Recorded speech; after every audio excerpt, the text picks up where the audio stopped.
To be selected as a Castle Connolly Top Doctor means the world. I have respected Castle Connolly as a reputational marker of success for physicians for a long time. It's peer nomination only, which is huge. You can't buy a Castle Connolly Award, which is amazing. And it's about recognition, reputation from your fellow physicians, which we have a lot of respect for each other. We all saw what we went through. We're all in the trenches together in medical school. We're all in the trenches in residency. We understand how hard it is to do our job and then to do it at the most elite level.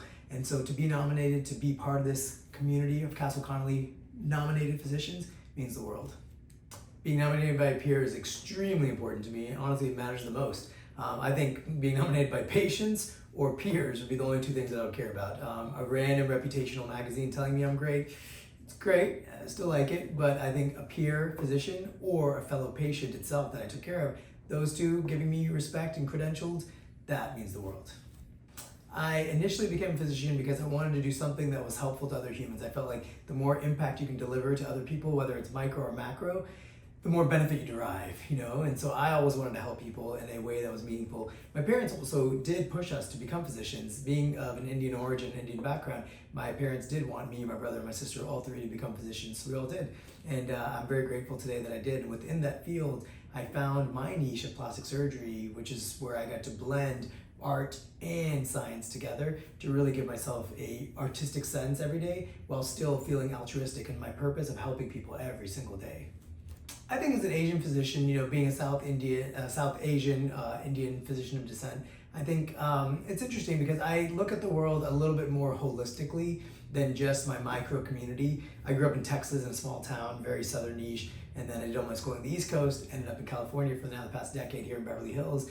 But I think having that Indian origin, Indian upbringing, A, keeps me universal in my thoughts, and then B, also really helps me understand different niche communities. I don't look at a patient and think it's weird if they have cultural differences, language barrier differences, or belief differences, right? Like we think Western medicine is always the answer, but as you understand, there are a lot of Eastern medicine and alternative medicine options that are now being respected in today's world. And you have to blend these thoughts and philosophies together. And I think being of Indian origin, growing up with Ayurvedic medicine and Ayurvedic philosophies, yoga beliefs, these things help me blend the thoughts. So when I have a patient from South Asia, have a patient from the Middle East, have a patient from Europe who doesn't listen or trend with the same Western philosophies of medicine, I'm able to communicate with them much better and much more openly because of that bigger mindset of the world of medicine. Absolutely, more research always needed and more efforts towards promotion of all backgrounds.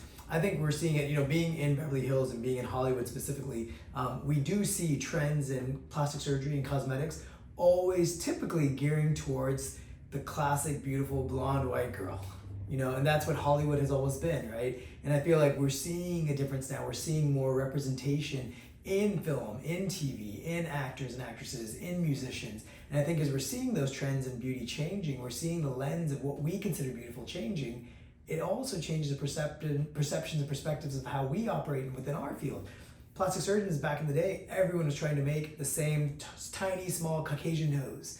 We don't do that anymore. Now it's about blending the philosophies of how you approach beauty. There is a standard of beauty in India. There is a standard of beauty in East Asia. There is a standard of beauty in the Middle East that are completely different from the standard Caucasian standards of beauty. And I think understanding that, bringing that to the table, making sure that physicians of all types understand taking care of patients holistically and not just based on Caucasian or American methods, so important, especially in the beauty world where we don't want to make everyone look like a Caucasian person. I think the biggest change I'd like to see in the healthcare industry is just more inclusion of decision-making at the highest level, more inclusive to people of color. I think we're seeing that already, especially with people of color to some degree, but it could be much higher, much more impactful. I think the biggest top level decision making is still being made very singularly, very niche. And I think overall globally, if we get to a community of representation, especially if you think about Asian physicians, we're not a minority anymore. If you go to your local hospital, no matter who you are watching this video, there's probably an Indian doctor somewhere in your community that's taking care of you, your family, your loved ones, somewhere in your community. And so I think that knowing and understanding how much influence South Asians in general Asian community has in the medical world, we should be at the top of the forefront for the decision making and the processing as well, not just the labor, to be completely honest. So I think decision making all the way to the top in terms of the actual medical processing as well as the political stuff that I think is being obviously not always as inclusive as it should be. So yeah, I'd like to see it from top down.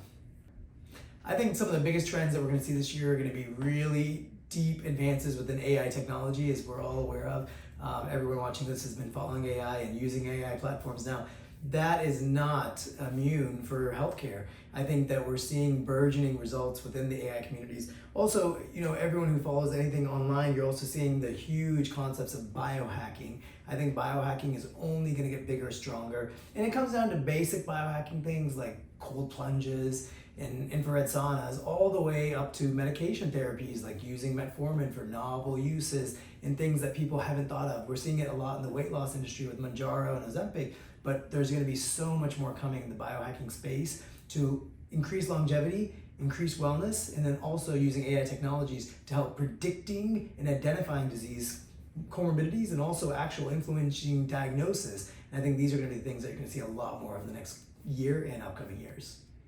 Yeah, I mean, we have definitely dabbled into AI. I think it's always going to be used in the marketing sense, in creating content, of course, and creating Instagram and TikToks and things like that to help patient awareness.